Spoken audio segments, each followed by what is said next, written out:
j'espère que vous allez bien. Je me présente, je m'appelle Amine et aujourd'hui on va travailler sur un cours CM1, CM2. Donc n'oubliez pas de vous abonner et de lâcher un like dans ce cours. Donc on va faire 3 matières, le français, les mathématiques et l'histoire. Et pour commencer en français, on va travailler sur le passé composé. La leçon. Hier, je mange du kebab. N'oublie pas de prendre tes affaires et trouve-moi les petits trous. Je laisse le temps de réfléchir.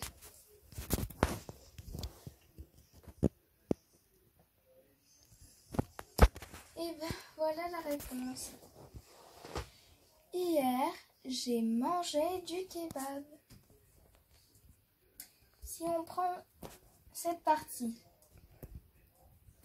j'ai mangé.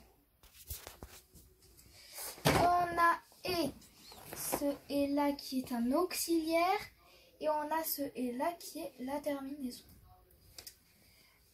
En auxiliaire, il y a le verbe être et avoir. Et en terminaison pour le premier groupe, et ou e accent ou et un e. Le deuxième groupe, e et s. Et le troisième groupe, vous allez les apprendre prochainement. Je m'entraîne maintenant, c'est à toi.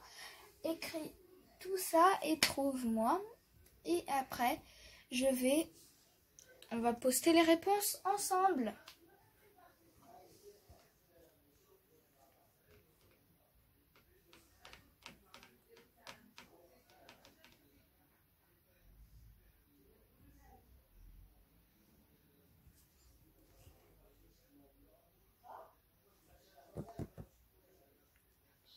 Et ben, vous savez, maintenant, on va travailler ensemble.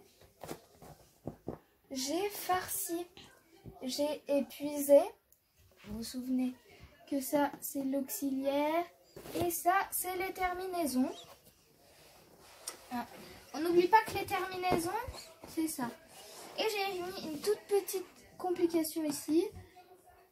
Donc, on a le verbe pouvoir d'un autre groupe.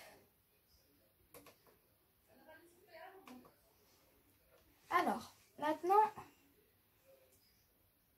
on va passer aux maths prochainement. Et ce que je voulais vous apprendre, c'est qu'on va passer beaucoup plus de temps. Donc, le conseil que je vais vous dire, révisez. Puisque demain, nous allons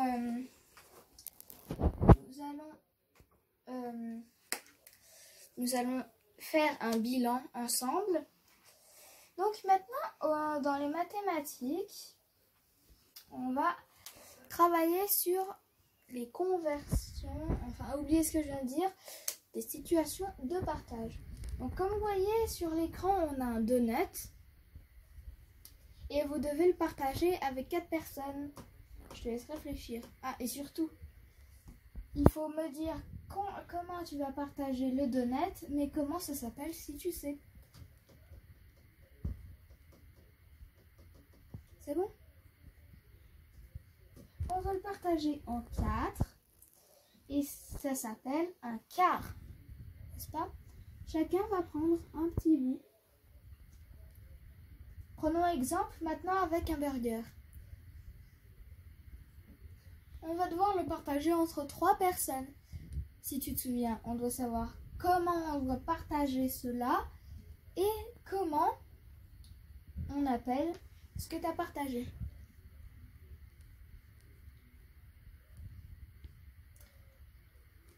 On appelle ça un tiers puisqu'on va couper en 3. Chacun aura un bout. Maintenant, avec un avocat, c'est 2 personnes qui veulent se le partager.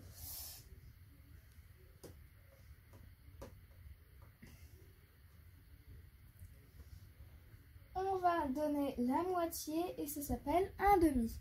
Mais tu peux l'appeler aussi la moitié.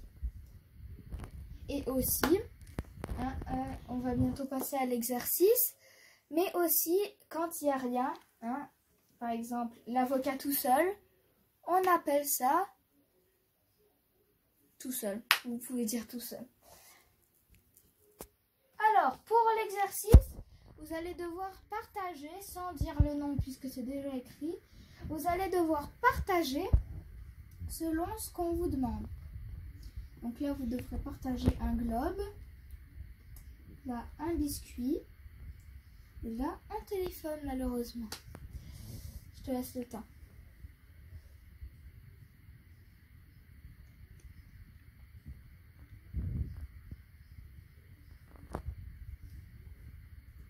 Et ben voilà, un demi. C'est la moitié comme on l'a appris. Tiens, ben on retrouve le mot maintenant, puisque je vous ai dit. Quand c'est tout seul, on appelle ça un entier. Un entier. Et un quart, on a coupé le téléphone en 4. Pour les mathématiques, pour vous dire, continuez à travailler cette chose-là, puisque demain, on va direct attaquer l'exercice. Maintenant, on passe en histoire et on commence par un petit texte à lire. Lisez-le correctement, je vous laisse le temps.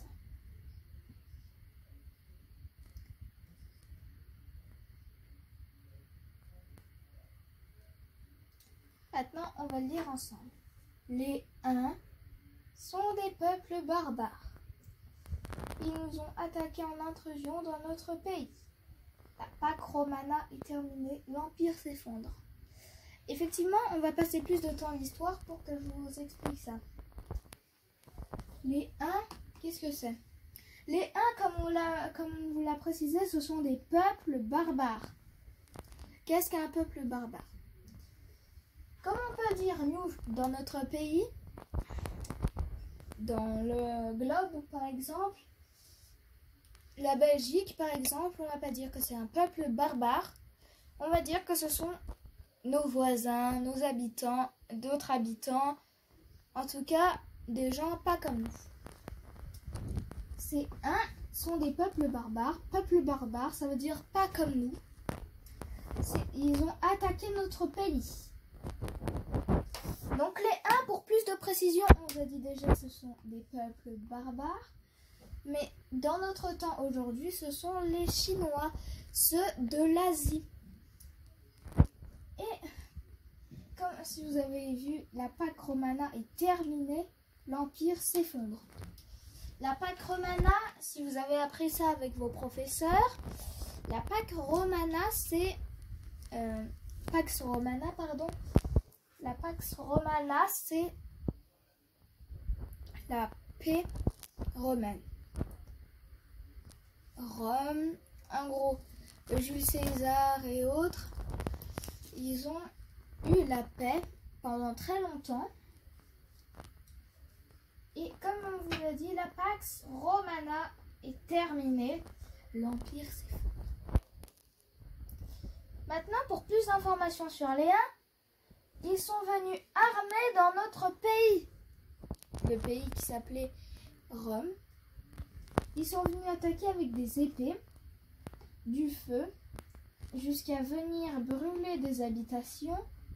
Et il n'y a jamais eu de paix. Pourquoi il n'y a jamais eu de paix à votre avis? Eh bien parce que les peuples barbares veulent prendre beaucoup de place.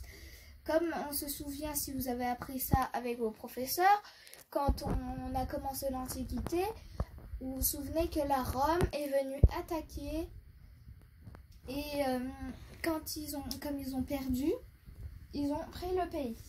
Donc, on se souvient que ça, c'est armes, ça, c'est feu, ça, c'est destruction du pays. Et ça, c'est quoi? Pas de paix. Pas de paix. Sachant effectivement que s'il y avait la paix, on aurait pu continuer tout ça. Eh ben, on aurait pu continuer plutôt l'Antiquité. Et à votre avis, qu'est-ce qu'il y a après? Eh bien oui, il y a le Moyen-Âge. Donc je suis très content, c'est la fin de cette vidéo de cours. Hein. Demain vous aurez plus un grand temps avec plein d'exercices puisque je vous ai dit qu'on aura un bilan. Alors moi je vous dis à bientôt.